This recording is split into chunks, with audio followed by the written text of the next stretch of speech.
Good morning, afternoon, or evening, ladies and gentlemen, all in crypto here, and welcome back, guys, for your daily cryptocurrency market update. What a fabulous Friday it has been for the cryptocurrency market, and we are now well on the way to 30K. You know, things are all lining up very nicely, and we've seen this real pivot in regards to the kind of macroeconomics. And we're going to be talking about that in this video because with the fall of Silicon Valley Bank, everything has changed. In fact, we've seen a pretty steep rise for the Fed balance sheet. This is the total assets where you've seen a real sharp uptick. And of course, we know what has driven the markets thus far. You know, this is the M2, the money supply.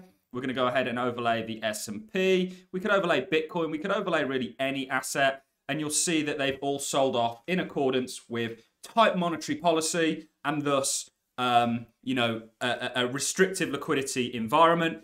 That has now changed. And we're seeing this very, very prominently in the likes of the 2-year yields. But we'll unpack that all in this video. We've got some really interesting things to go over with you guys. We're going to be looking at this. This was Senator Warren getting questioned.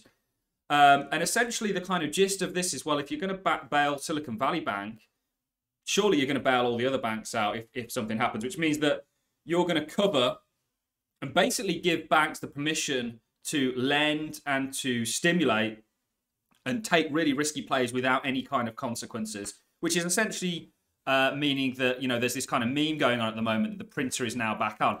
And it sort of is. We're even seeing things from the likes of China. China cuts reserve ratio for banks to spur economic rebound. You know, the tables have really turned.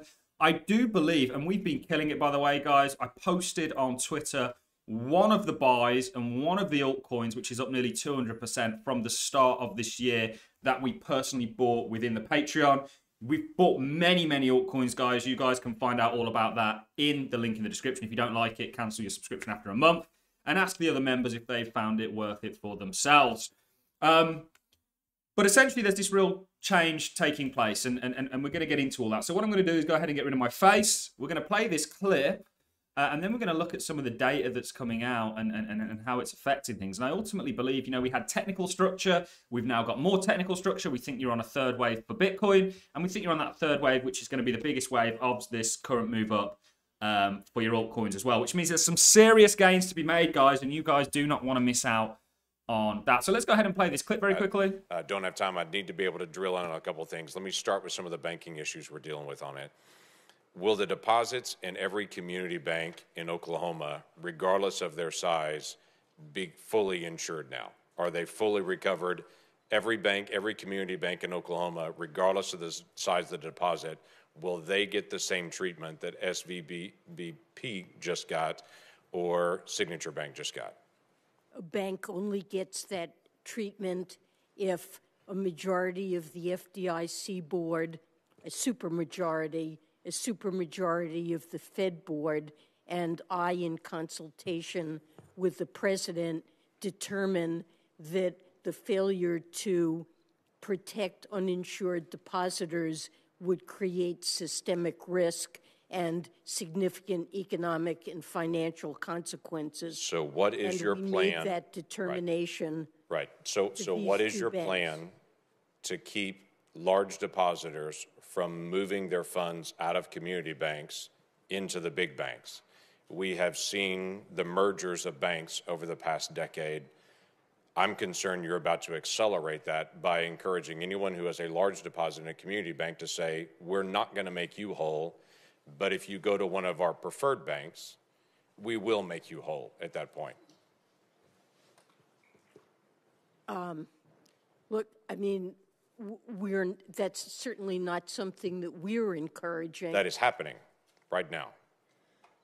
That is happening because depositors are concerned about the bank failures that have happened and whether or not other banks could also No, it's happening and because you're fully insured no matter what the amount is. If you're in a big bank, you're not fully insured if you're in a community bank. Well, you're not fully insured. And you were at Signature, and it just barely met that threshold. You were at Signature. we'll leave that there, guys. I don't really want to play too much of that, but it was a great conversation. It really highlights the fact that, so not only are the Fed and the government essentially saying that they'll come out and it doesn't matter if a bank fails, they'll just bail it out and thus stimulate. And this is what Satoshi literally created Bitcoin for. Guys, I do believe in the next 24 months there's going to be a complete upending of the entire monetary system that we currently have. Stay tuned on this channel because I'm going to be releasing a video on that and why that is going to occur. We're going to be looking at some historic data that suggests that the event that we had last year with the markets, with the bond market and the stock market, the bond market and the stock market, the last time we had that kind of price movement, 12 months or 24 months after, in each occasion, one was in the 1930s, one was in the 1960s, they had a whole change of the monetary system. And I do believe another one is coming, and crypto's just very, very accurately fallen, or very, very sort of coincidentally fallen into place. But essentially they're saying here that they're going to just basically bail out banks if they fail, but not commercial banks. So the big banks that they choose, they'll back, and the ones that they have control over, the sort of private banks, they won't bail out. They won't fully insure them. So not only is this a form of stimulus, but it's also a form of power. And we know we have the Fed now, and we're also going to get direct, I believe, deposits with the Fed eventually, just like how the banks do. And you can see just looking at this here, guys, I can go ahead and minimize my face. You can see you had a real sharp uptick in terms of total assets on the Fed's balance sheet. And you can also see that here. Remember, and this is why we stayed out the markets all last year, because we knew what the liquidity situation was. It's the M2 of the United States money supply. It was down. Now it's starting to raise its head again. And markets, of course, are loving this. The dollar is selling off, of course. And really the main thing to watch, I believe, is the 2-year yields. Okay, this is scary stuff, really. And actually, this was largely predicted. I do think this is now on a downwards trajectory. Often a trend, this uptrend will end. Not only did you have your bullish divergence, or sorry, bearish div, best shown on the weekly. Weekly is probably the preferred time frame, just like you did in 2018, 2019. And there's a lot of similarities, but you've also had a very volatile event to kind of show that this is subsiding. You know, one of the reasons we got back into Bitcoin was because of this bullish div. And thus far, we've been very right. Again, we've absolutely killed it on many of our altcoins. Some have actually even outperformed the 200% mark today. And I believe we're going to continue to do so. But there's a link in the description if you want to find out more about that. I'm sure you guys know many of the altcoins that I'm already a big fan of, that are going to be workhorses and hopefully making some real good money over the course of this year. So looking at Bitcoin, we've gone through it all, guys. I do believe you're on your way to 30K plus at this point. And I think it's a matter of when, not if, at this stage. You know, we've been monitoring this head and shoulders. And it is very much playing out. You know, not only did you have a break of this, we drop down the time frames when we go to something like a 2-hourly. Very, very commonly, you'll break something, you'll come back to retest it to come and get your pals, and then you'll get that kind of second chance, and then you'll get that send to the upside.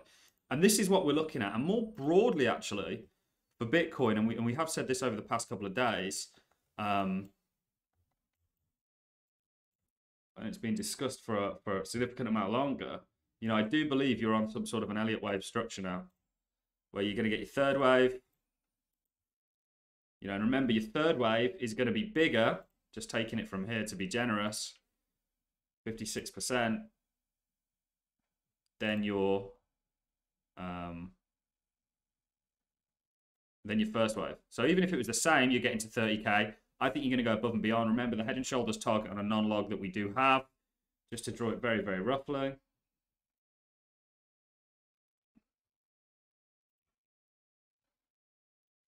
Guys, we've been killing this market, honestly.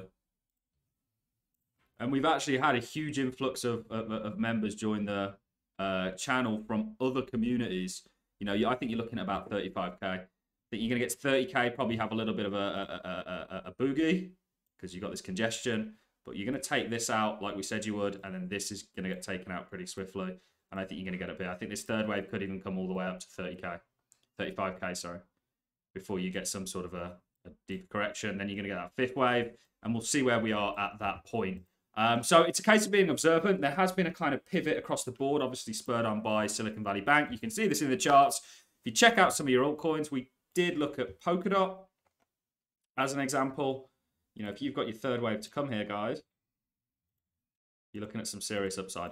Do not miss this opportunity, right? Stay tuned to this channel and we will try and keep you right. Remember, we are completely non-financial advisory. We do not advise anybody to do anything financially, but what we do is give our honest and sincere outlook on the markets and hope that we get it right. Thus far, we've been making some absolutely killer calls, and I believe we're going to continue to do so. So if you've enjoyed this video, guys, a like is always appreciated, so is a comment, and I'll love and leave you on that one. Have a fantastic Friday, and I'll see you in the week.